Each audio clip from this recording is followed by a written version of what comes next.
กาเลนะธัมมัสสวนังเอตัมมังคลมุตตมัง Part 3. Meditasi tentang persepsi. 10 praktek penyembuhan untuk mengembangkan kewaspadaan. Judul asli Meditation on Perception, 10 Healing Practices to Cultivate Mindfulness. Penulis Bhante Gunaratana, author of Mindfulness in Plain English. Kata pengantar Bhikkhu Bodhi. Penerjemah dari bahasa Inggris ke bahasa Indonesia, Dr. Anda Lani Anggawati, Dr. Anda Wena Sintiawati. Editor Rudi Ananda Limiadi, SSI, MM. Diterbitkan oleh Wisma Sambodhi Klaten untuk menyambut Kathina Puja 20 Oktober 2016. Bab 2. Persepsi yang terdistorsi. Seperti yang telah dikatakan di atas, menurut sifatnya sendiri, persepsi itu murni dan bersih. Tetapi, persepsi juga sangat halus dan rentan, sehingga bisa terdistorsi oleh virus konsep. Setiap hari, pikiran kita diserbu konsep-konsep yang tak terhitung banyaknya. Berbagai ide, ingatan, dan imajinasi dari pengalaman lampau, informasi indera dari pengalaman terkini, dan fantasi serta lamunan tentang rencana masa depan. Selalu saja muncul dan berlalu. Setiap hari, kita menghabiskan berjam-jam untuk bicara, membaca, belajar, dan mendengarkan orang lain. Semua informasi ini menciptakan sejumlah besar konsep di pikiran. Buddha menjelaskan bahwa memegang terlalu banyak konsep, sesuatu yang dapat kita sebut pembiakan konsep, ini membingungkan persepsi kita. Sudah dijelaskan, persepsi muncul setelah perasaan. Segera setelah kita mempersepsikan suatu objek eksternal atau internal, perasaan muncul berdasar atas konsep-konsep yang tersimpan di pikiran yang mewarnai persepsi dan menghalangi kemampuan kita melihat dengan jelas apa sebenarnya sesuatu itu. Mari kita ambil contoh. Misalnya, kita melihat hidung seseorang. Konsep-konsep yang sebelumnya telah tersimpan di pikiran lalu muncul ke kesadaran kita dan membuat kita percaya bahwa hidung itu indah atau jelek. Lalu kita lihat bibirnya. Lagi-lagi, informasi yang sebelumnya telah tersimpan akan membuat kita percaya bahwa bibir itu indah atau jelek. Demikian pula, kita lihat matanya, alisnya, giginya, rambut kepalanya, bulu badannya, dan kulitnya.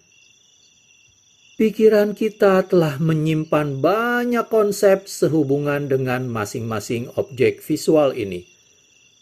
Semua informasi ini memberikan bahan bakar pada penilaian positif atau negatif tentang ciri-ciri orang itu. Ketika kita menyatukan semua penilaian konseptual ini, kita percaya bahwa kita sedang melihat wajah yang rupawan atau jelek. Demikian pula, kita menambahkan berbagai konsep sehubungan dengan tangan, kaki, jari tangan, kuku, dan setiap bagian tubuh lainnya. Hasilnya, kita memutuskan bahwa kita telah melihat orang yang rupawan atau buruk rupa. Tetapi pada realitasnya, semua yang telah kita persepsikan adalah mata, hidung, gigi, kulit, rambut, tangan, kaki, dan wajah dalam pengertian konvensional. Bagian tubuh ini pada dasarnya bukannya indah, pun bukan jelek. Secara keseluruhan, orang itu bukannya rupawan atau jelek. Apa yang telah terjadi adalah bahwa konsep, ide, pendapat, keyakinan, dan banyak kategori lain dari pengkondisian telah mempengaruhi persepsi kita. Pada intinya, persepsi kita telah menjadi terdistorsi. Hanya jika kita dapat mentransendenkan distorsi-distorsi ini, maka kita dapat mempersepsikan kebenaran sederhana dari apa yang muncul ke indera. Persepsi yang terdistorsi merupakan masalah, karena membawa pada kemelekatan dan kebencian. Kita menjadi melekat atau serakah terhadap apapun yang secara keliru kita percaya akan memberikan kebahagiaan yang langgeng pada diri kita sendiri. Kita menolak atau membenci apapun yang secara keliru kita percaya akan merugikan kita atau membuat kehidupan kita tidak bahagia. Penilaian-penilaian ini salah karena sesuatu yang tidak permanen tidak mungkin memberi kita kebahagiaan atau ketidakbahagiaan yang langgeng. Lagi pula, seperti atribut-atribut lain yang disediakan oleh pikiran selama proses persepsi, diriku, aku, dan punyaku adalah konsep yang pada dasarnya buatan dan personal. Walaupun kita percaya bahwa konsep-konsep itu merupakan bagian dari apapun yang kita persepsikan, sebenarnya semuanya adalah distorsi yang disediakan oleh pikiran. Andaikan saja, misalnya, kita melihat foto. Apa yang sebenarnya telah kita persepsikan, sebagaimana Buddha mendefinisikan persepsi, adalah selembar kertas dengan warna dan gambar pada satu sisi, atau imaji yang terdiri atas titik-titik warna cahaya pada layar komputer. Tetapi bukannya demikian. Apa yang kita lihat itu adalah fotoku, aku, atau gambarku. Konsep aku, punyaku, atau diriku tidak ada di foto atau imaji komputer. Ide-ide ini datang dari informasi konseptual yang sebelumnya telah tersimpan di pikiran. Kita menambahkan konsep-konsep ini ke foto itu, mengkondisikan persepsi murni kita sehingga kita mengembangkan kemelekatan atau kebencian pada berbagai bagian dari imajiku. Seperti misalnya, rambutku yang indah dan bersinar, atau daguku yang berlipat dan jelek. Meditasi kewaspadaan membantu kita melihat bahwa konsep-konsep itu muncul dari pikiran, bukan dari objek yang dipersepsikan. Segala sesuatu itu terkena hukum perubahan. Sesuatu yang kita anggap aku atau milikku hanyalah objek dari persepsi yang tidak permanen, tidak lebih. Dampak dari realisasi ini amat luas.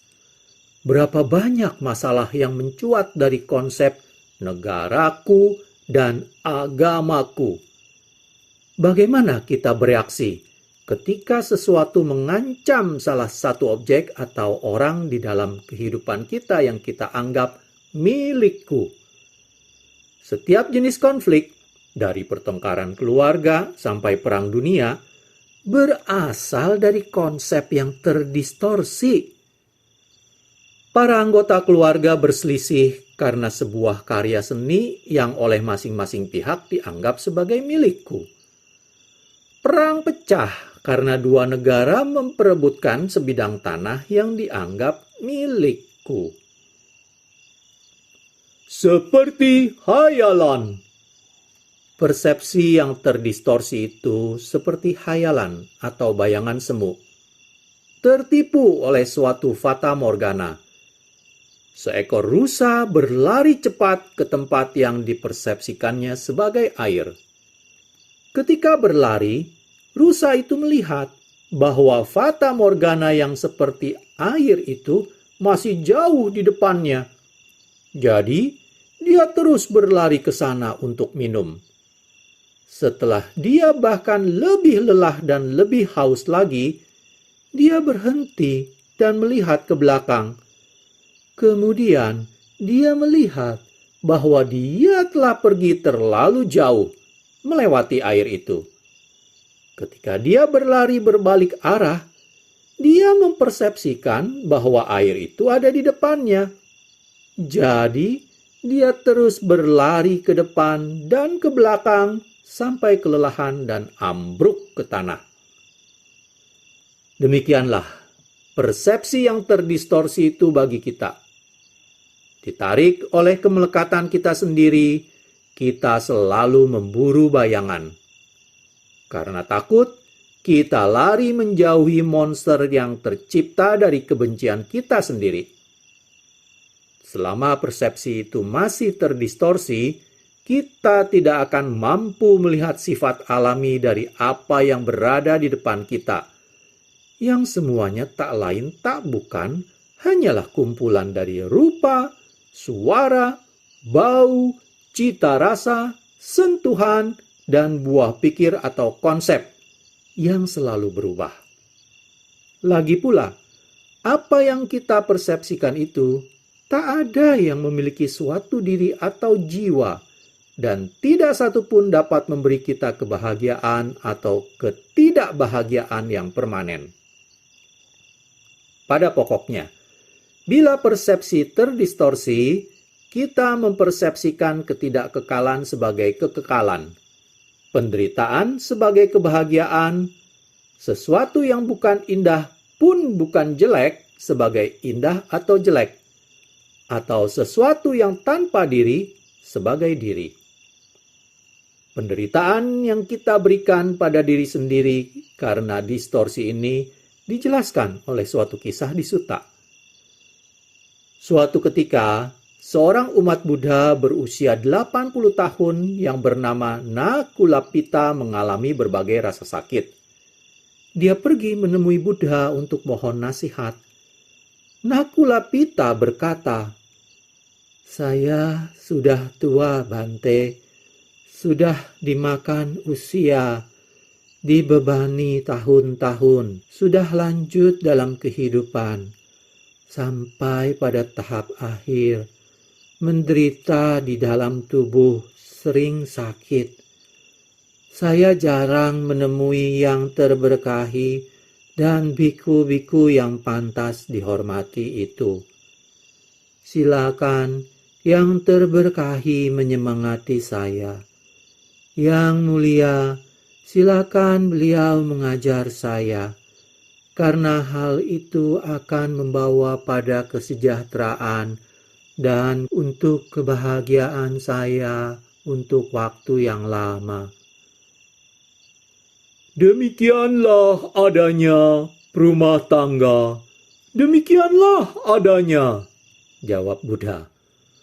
"Tubuhmu ini menderita, bungkuk, sulit bergerak. Jika seorang yang membawa tubuh ini kemana-mana mengatakan sehat, bahkan untuk satu saat saja, apa penyebabnya bila bukan ketololan?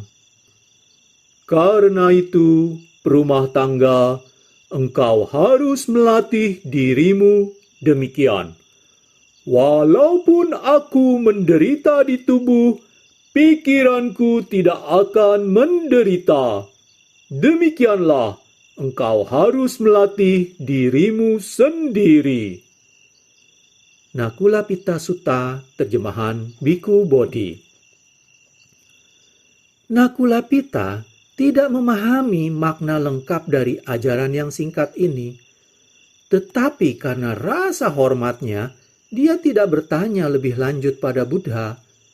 dia bangkit dan pergi menemui Yang Mulia Sariputta, salah satu siswa utama Buddha, dan memohon penjelasan dari pernyataan Buddha yang singkat itu.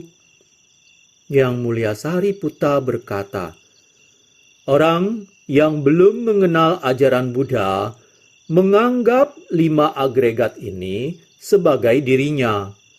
Dengan perubahan dan kelapukan agregat ini, maka muncullah padanya duka cita, ratap tangis, rasa sakit, kesedihan, dan keputusasaan. Maka dia menderita baik di tubuh maupun di pikiran." Selanjutnya, untuk menerangkan kebenaran sehubungan dengan 5 agregat ini, Sariputta menjelaskan penderitaan yang disebabkan oleh persepsi yang terdistorsi. Orang menganggap persepsi sebagai diri, atau diri sebagai memiliki persepsi, atau persepsi sebagai di dalam diri, atau diri sebagai di dalam persepsi. Dia hidup terobsesi oleh gagasan. Aku adalah persepsi, persepsi ini milikku. Sementara dia hidup terobsesi oleh gagasan-gagasan ini, persepsinya itu pun berubah dan membelok. Dengan perubahan dan terbeloknya persepsi, muncullah padanya duka cita, ratap tangis, rasa sakit, kesedihan, dan keputusasaan. Tetapi Sariputta mengakhiri dengan, "Seorang siswa mulia yang telah mendengar Dhamma tidak menganggap agregat sebagai dirinya. Agregat-agregat mungkin berubah, tetapi duka cita, ratap tangis, rasa sakit, kesedihan, dan keputusasaan tidak muncul padanya. Maka, walaupun dia mungkin menderita di tubuh, dia tidak menderita di pikiran." Pelajaran Nakulapita berlaku pada kita juga. Kita meratap ketika mempersepsikan tanda penuaan, seperti misalnya rambut putih dan kulit keriput. Kita lupa bahwa tubuh yang tidak permanen ini telah mengalami penuaan sejak saat kita dilahirkan. Orang dan harta yang kita percaya indah secara hakiki, menyenangkan secara permanen, dan mampu memberi kita kebahagiaan yang langgeng, itu semua juga selalu berubah. Kecantikan mengabur, dan apa yang dulu memberi kita rasa senang, sekarang menyebabkan kesulitan dan penderitaan. Sebagaimana yang ditemukan oleh Nakulapita dan oleh kita juga, persepsi bukanlah diri. Persepsi internal kita tentang tubuh kita, perasaan kita, buah pikir kita, dan pikiran kita, serta juga persepsi eksternal kita tentang dunia di sekitar kita, semuanya selalu berubah. Sama seperti segala sesuatu yang kita persepsikan. Tak ada yang aku atau milikku. Seandainya saja itu benar, maka berarti kita bisa mengendalikan apa yang kita persepsikan dan bisa menghindari persepsi-persepsi yang menyebabkan kita menderita. Seperti yang dikatakan Buddha di Anattalakkana Sutta. "Para bhikkhu, persepsi itu bukanlah diri. Seandainya saja persepsi itu diri, maka persepsi tidak akan terkena penderitaan. Dan berarti kita bisa berkata, biarlah persepsiku begini, biarlah persepsiku tidak begitu. Tetapi karena persepsi bukanlah diri, maka persepsi akan terkena penderitaan. Dan kita tidak mungkin berkata, biarlah persepsiku begini, biarlah persepsiku tidak begitu." Terjemahan Bhikkhu Bodhi. Demikian pula halnya untuk setiap agregat lainnya. Tubuh ini bukanlah diri, perasaan bukanlah diri, buah pikir bukanlah diri, kesadaran bukanlah diri. Seperti halnya persepsi kita, semua agregat selalu berubah sepanjang waktu. Simpul-simpul persepsi. Persepsi yang terdistorsi disebut simpul karena membuat kita terikat pada satu kehidupan dan kehidupan selanjutnya yang dipenuhi ketidakkekalan dan penderitaan. Buddha menunjukkan 4 jenis simpul persepsi. Pertama, persepsi yang melekat pada apa yang menyenangkan adalah kemelekatan pada hal-hal yang secara keliru kita percaya akan memberi kita kebahagiaan atau kesenangan yang langgeng. Misalnya, tidak ada sepasang pengantin pun yang bisa menduga bahwa beberapa tahun kemudian mereka menjadi musuh besar yang berseteru memperebutkan harta mereka. Persepsi kedua, sebaliknya, adalah persepsi yang mendorong jauh-jauh apa yang tidak menyenangkan. Adalah kebencian pada hal-hal yang secara keliru kita percaya akan selalu membuat stres atau menderita. Misalnya, kita tidak bisa menduga bahwa tetangga yang telah kita ajak bertengkar ternyata justru menyelamatkan kehidupan kita ketika rumah terbakar. Simpul persepsi ketiga adalah persepsi tentang kekejaman. Simpul ini menyebabkan tindakan merugikan yang didasarkan atas persepsi yang terdistorsi. Bila persepsi kita yang mendorong jauh-jauh apa yang tidak menyenangkan itu lalu berkembang menjadi kemarahan dan kebencian, kadang-kadang kita bertindak dengan kejam, melalui ucapan kasar atau bahkan kekerasan fisik. Kita melihat simpul ini terjadi dalam perkelahian antar manusia dan bangsa. Simpul keempat disebut pandangan salah.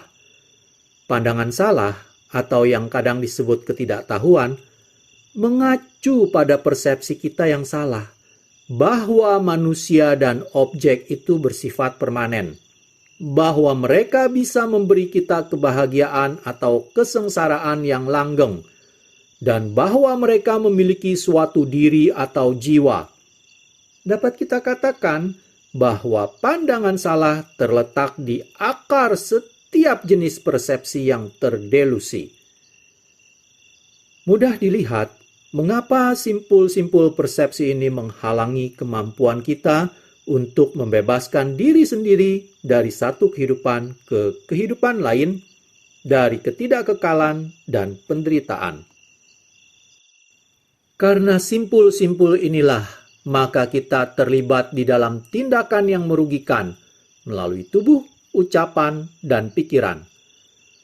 Tindakan-tindakan ini menciptakan kama atau karma yang semata-mata merupakan hukum alam tentang sebab dan akibat.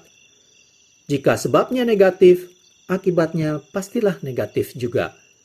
Dengan kata lain, karma negatif kita sendirilah yang menyebabkan kita tetap berada dalam kondisi menderita. Pikiran orang yang telah mencapai pembebasan, terbebas dari semua ketidakpuasan, adalah bebas dari simpul-simpul atau ikatan-ikatan persepsi. Seperti dikatakan Buddha dalam Maggandhya Sutta, tidak ada simpul bagi mereka yang telah meninggalkan persepsi. Tidak ada delusi bagi mereka yang telah terbebas dari semua simpul. Mereka yang berpegang pada persepsi dan delusi pasti bergerak di dunia dengan konflik. Persepsi yang Buddha ingin kita tinggalkan itu bukan persepsi yang murni dan sederhana sebagaimana beliau jelaskan, yaitu mempersepsikan biru, mempersepsikan kuning, mempersepsikan merah, mempersepsikan putih. Alih-alih kita didorong untuk meninggalkan persepsi yang diwarnai oleh perasaan, yang menyebabkan kita melekati apa yang menyenangkan dan mendorong jauh-jauh apa yang tidak menyenangkan. Kita bereaksi seperti itu karena simpul persepsi keempat, pandangan salah, menyebabkan kita berpersepsi bahwa segala sesuatu itu permanen, pada hakikinya menyenangkan atau tidak menyenangkan, dan memiliki suatu diri atau jiwa. Delusi ini, sebagaimana dikatakan Buddha, menyebabkan kita bergerak di dunia dengan konflik. Buddha menjelaskan masalah ini secara lebih mendetil di sutta yang dikenal sebagai Bola Madu atau Madhu Pindika Sutta.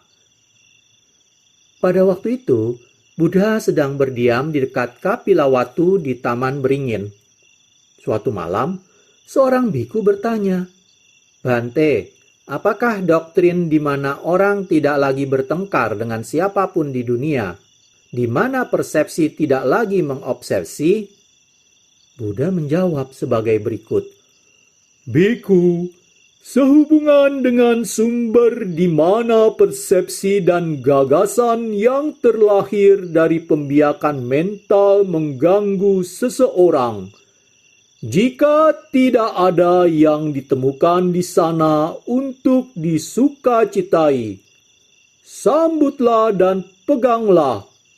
Inilah akhir dari kecenderungan mendasar bagi nafsu, dari kecenderungan mendasar bagi kebencian, dari kecenderungan mendasar bagi pandangan, dari kecenderungan mendasar bagi keraguan, dari kecenderungan mendasar bagi kesombongan, dari kecenderungan mendasar bagi keinginan untuk dumadi, dari kecenderungan mendasar bagi ketidaktahuan. Inilah akhir dari tempat bagi tongkat dan senjata, bagi pertengkaran, keributan, perselisihan, tuduh-menuduh, kata-kata dengki, dan ucapan salah. Di sini, keadaan tak bajik yang jahat pun berhenti tanpa sisa." Terjemahan Biku Bodhi. Dengan kata lain, interpretasi persepsi mengarah pada segala macam konflik. Raja berselisih dengan raja, politikus dengan politikus, orang tua dengan anak, anak dengan orang tua, saudara dengan saudara, paman dan bibi dengan keponakan, tetangga dengan tetangga, dan negara dengan negara. Solusi Buddhis bagi masalah ini sangat lugas. Kita melatih diri untuk menggunakan kewaspadaan agar berfokus pada aspek persepsi kognitif sederhana tanpa keluar dari situ, tanpa kemudian masuk ke penilaian dan interpretasi. Kita mengingatkan diri bahwa pembiakan konsep menghalangi jalan bagi persepsi yang jernih, dan kita selalu berupaya untuk mempersepsikan segala sesuatu secara netral, tak memihak. Kita tetap waspada bahwa persepsi kita, seperti setiap bagian lain dari pikiran dan tubuh, selalu berubah dan tidak pernah memberi kita kepuasan atau ketidakpuasan yang permanen. Bila kita memahami secara mendalam bahwa sifat hakiki dari semua persepsi adalah tidak kekal, tidak memuaskan, dan tanpa diri, maka tidak akan ada ruang bagi konflik. Demikianlah, berakhir sudah saya bacakan bab 2 tentang persepsi yang terdistorsi, masih dari bagian 1, persepsi. Pada video part selanjutnya, saya akan mulai membacakan bab 3 Masih dari bagian 1 persepsi, yaitu tentang persepsi yang dimurnikan. Terima kasih. Kalena dhammat savanang etammang kalamuttamaଂ